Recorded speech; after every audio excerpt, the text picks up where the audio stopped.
The Little Prince, Chapter 21. It was then that the fox appeared. "Good morning," said the fox. "Good morning," the little prince responded politely, although when he turned around he saw nothing. "I am right here," the voice said, "under the apple tree." "Who are you?" asked the little prince, and added, "You are very pretty to look at." "I am a fox," said the fox. "Come and play with me," proposed the little prince. "I am so unhappy." "I cannot play with you," the fox said. "I am not tamed." "Ah, please excuse me," said the little prince. But after some thought he added, "What does that mean, tame?" "You do not live here," said the fox. "What is it that you are looking for?" "I am looking for men," said the little prince. "What does that mean, tame?" "Men," said the fox. "They have guns and they hunt. It is very disturbing. They also raise chickens. These are their only interests. Are you looking for chickens?" "No," said the little prince. "I'm looking for friends." "What does that mean, tame?" "It is an act too often neglected," said the fox. "It means to establish ties." "To establish ties?" "Just that," said the fox. "To me you are still nothing more than a little boy who is just like 100,000 other little boys, and I have no need of you. And you, on your part, have no need of me. To you, I'm nothing more than a fox like 100,000 other foxes. But if you tame me, then we shall need each other. To me, you will be unique in all the world. To you, I shall be unique in all the world."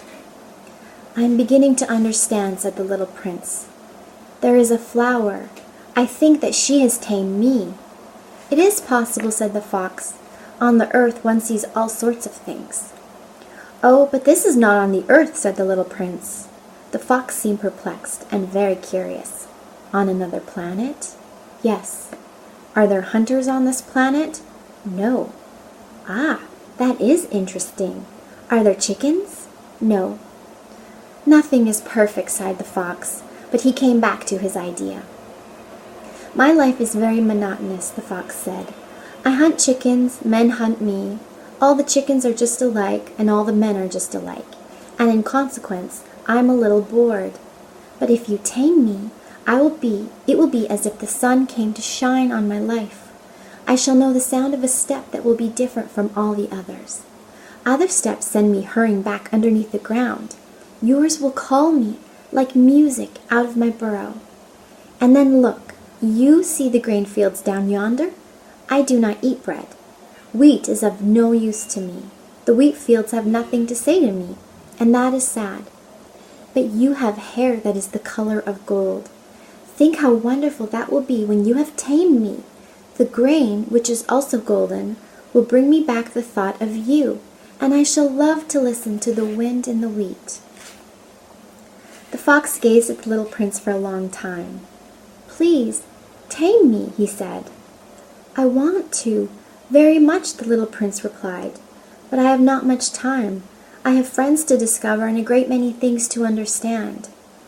"One only understands the things that one tames," said the fox. "Men have no more time to understand anything. They buy things already made at the shops, but there is no shop anywhere where one can buy friendship, and so men have no friends anymore. If you want a friend, tame me." "What must I do to tame you?" asked the little prince. "You must be very patient," replied the fox. "First, you will sit down at a little distance from me, like that, in the grass. I shall look at you out of the corner of my eye, and you will say nothing. Words are the source of misunderstandings. But you will sit a little closer to me every day." The next day the little prince came back. "It would have been better to come back at the same hour," said the fox. "If, for example, you come at 4 o'clock in the afternoon, then at 3 o'clock I shall begin to be happy. I shall feel happier and happier as the hour advances. At 4 o'clock I shall already be worrying and jumping about. I shall show you how happy I am. But if you come at just any time, I shall never know at what hour my heart is to be ready to greet you. One must observe the proper rites." "What is a rite?" asked the little prince. "Those are also actions too often neglected," said the fox. "They are what makes one day different from other days. 1 hour from other hours. There is a rite, for example, among my hunters. Every Thursday they dance with the village girls. So Thursday is a wonderful day for me. I can take a walk as far as the vineyards. But if the hunters danced at just any time, every day would be like every other day, and I should never have any vacation at all. So the little prince tamed the fox. And when the hour of his departure drew near, "Ah," said the fox, "I shall cry." "It is your own fault," said the little prince. "I never wished you any sort of harm, but you wanted me to tame you." "Yes, that is so," said the fox. "But now you are going to cry," said the little prince.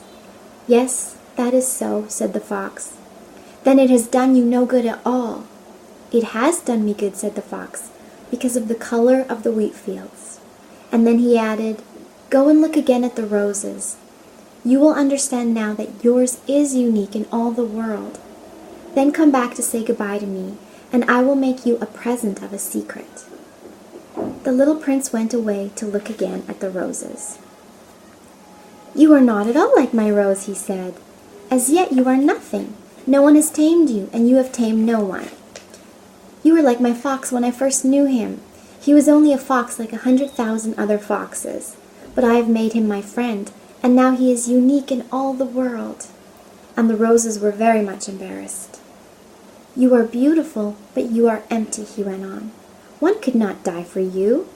To be sure, an ordinary passerby would think that my rose looked just like you, the rose that belongs to me. But in herself alone she is more important than all the hundreds of you other roses, because it is she that I have watered, because it is she that I have put under the glass globe, because it is she that I have sheltered behind the screen, because it is for her that I have killed the caterpillars, except the 2 or 3 that we saved to become butterflies.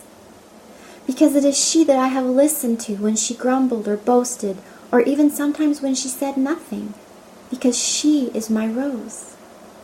And he went back to meet the fox. "Goodbye," he said. "Goodbye," said the fox. "And now here is my secret, a very simple secret. It is only with the heart that one can see rightly. What is essential is invisible to the eye." "What is essential is invisible to the eye," the little prince repeated, so that he would be sure to remember. "It is the time you have wasted for your rose that makes your rose so important." "It is the time I have wasted for my rose," said the little prince, so that he would be sure to remember. "Men have forgotten this truth," said the fox, "but you must not forget it. You become responsible forever for what you have tamed. You are responsible for your rose."